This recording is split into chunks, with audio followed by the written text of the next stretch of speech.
নমস্কার, আমি ডক্টর অভিক ঘোষ। আজকে রেনাল স্টোনের একটা ডিফারেন্ট কেস আপনাদের সামনে তুলে ধরবো। ডিফারেন্ট কেস বলতে গেলে সাধারণ নয়। পেশেন্ট অলরেডি 2বার রেনাল স্টোনের জন্য ডাক্তার দেখিয়েছেন এবং সেটাকে সলভ করেছেন।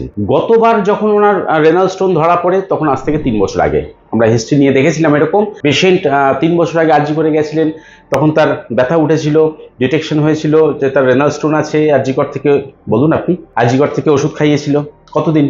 প্রায় 4 মাস খেয়েছিলাম। খাওয়ার পরে আপনি ইউএসজি করেছিলেন? ইউএসজি করেছিলাম ওখান থেকে, তারপরে ফিরে আবার 3 বছর বাদে হয়েছে। হ্যাঁ, তো যখন ইউএসজি করলে তখন আবার সব ক্লিন পাওয়া গেল। আর সেকেন্ড হচ্ছে যে আবারও 3 বছর বাদে যখন তার রেনাল স্টোন ধরা পড়লো আমার কাছে আসেন। ব্লাড বেরোতো, মানে টয়লেটের জায়গা পেচ্ছাপ থেকে রক্তও আসতো, ব্যথা ছিল, প্রচন্ড ব্যথা। কোথায় কোথায় ছিল? এই সাইডেও ছিল, এই সাইডেও ছিল।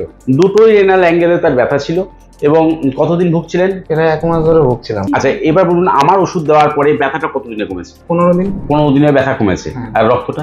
রক্তটা 15 দিনের মধ্যেই কমে গেছিল। তো এখানে দেখো দুখানা সিমটমসকে আমরা উইথড্র করতে পেরেছিলাম ফার্স্ট প্রেসক্রিপশনেই। সেটা যে একটা হচ্ছে রক্ত বন্ধ করতে পেরেছি এবং ব্যথাটাকে কন্ট্রোল করতে পেরেছি। মানুষের ধৈর্যটা তখনই বাড়ে যখন তার কমপ্লিকেশনটা কমে যায়, তাহলে তখন মানুষ আমাকে টাইম দেবে। ওনার ক্ষেত্রে 3টে জায়গায় স্টোন ধরা পড়ে। একটা হচ্ছে কিডনি থেকে যে পাইপলাইনটা ব্লাডার পর্যন্ত আসে, সেই পাইপলাইনের লোয়ার নিচের পোর্শনে একটা 6 মিলিমিটারের পাথর পাওয়া যায়। বা কিডনির লোয়ার ক্যালিক্সে একটা 7 মিলিমিটার, আর ডান কিডনির লোয়ার ক্যালিক্সে একটা 6 মিলিমিটারের পাথর। তাহলে 3টে বড় বড় পাথর তখন ইউএসজিতে ধরা পড়ে। ইউএসজির ডেট হচ্ছে ওনার 13/5/2025। হওয়ার পরেই আমরা পেশেন্ট দেখা স্টার্ট করি। পেশেন্ট যখন পাই তখন তো এরকম কমপ্লিকেশন ছিল, রক্ত ছিল, ব্যথা ছিল, যন্ত্রণা ছিল, এবং ওষুধ দেওয়ার পরে সেটা কন্ট্রোল হয়ে যায়।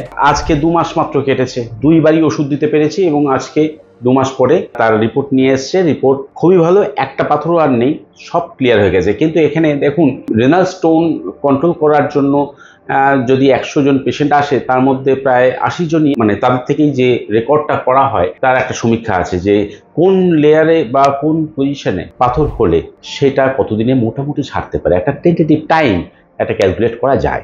যেরকম ইউরেটারের মধ্যে, মানে যে পাইপলাইনটা কিডনি থেকে ব্লাডারের মধ্যে যাচ্ছে, তা সেখানে যে পাথরটা ছিল সেটা আমরা আইডিয়া করেছিলাম 1 থেকে 2 মাসের মধ্যে ওটা ছেড়ে যাবে। আর কিডনির মধ্যে যেগুলো ছিল সেগুলো 3 থেকে 6 মাস টাইম লাগা উচিত।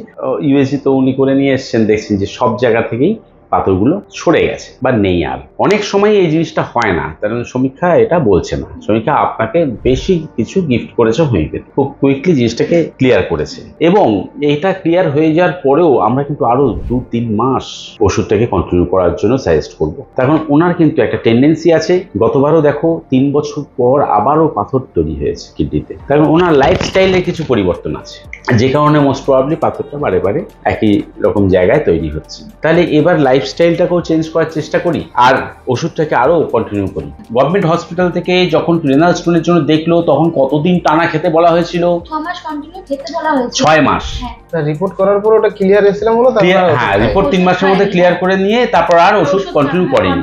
এখানেই আবারও আমি সজাগ করার জন্য সবাইকেই জানাচ্ছি এটাই, যে যখন ডাক্তারবাবুরা বলছেন যে ভালো হয়ে যাওয়ার পরেও ওষুধটা একটু কন্টিনিউ করে নিও, তাহলে করে নিতে হয়, না হলে এরকম ফেরত আসতে হয়। 3 বছর পরে আবারও পাথর নিয়ে ফেরত কেন আসবো? আমিও বলছি যে ভালো হয়ে যাওয়ার পরেও যেন অ্যাটলিস্ট 3-4 মাস ওষুধ চলে বা 3 মাস ওষুধ চলে, কখনো বা বলা হয় 2 মাস ওষুধ চলে। কিন্তু এর ক্ষেত্রে রিপিট হয়েছে, রোগ আবার ফেরত এসছে 3 বছর, তাই এনার ক্ষেত্রে একটু বেশি দিন ধরে কন্টিনিউ করা হবে। তখন একটু ছোট সাইজ ছিল, তখন 2 mm ছিল, এখন একটু বেশি বেড়ে গেছে। যখন কন্টিনিউ মানে বাড়ে, তখন আরো বড় সাইজের আকারে ধরা পড়ে।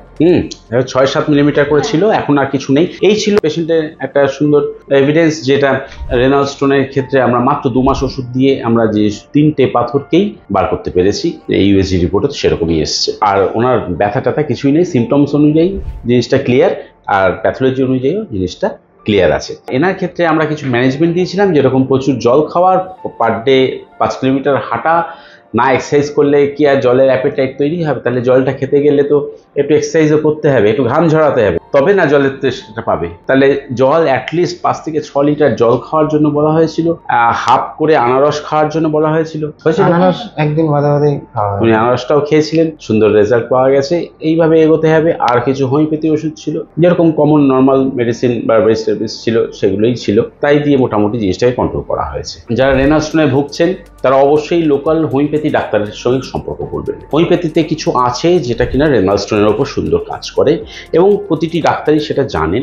যদি আমরা এরকম রেনাল স্টোনের কেসগুলো আমরা যদি হোমিওপ্যাথিক্যালি ট্রিট করে দেখি তাহলে আশা করব ভালো রেজাল্ট পাওয়া যায়। এটাই জানানোর ছিল। নমস্কার, ভালো থাকবেন।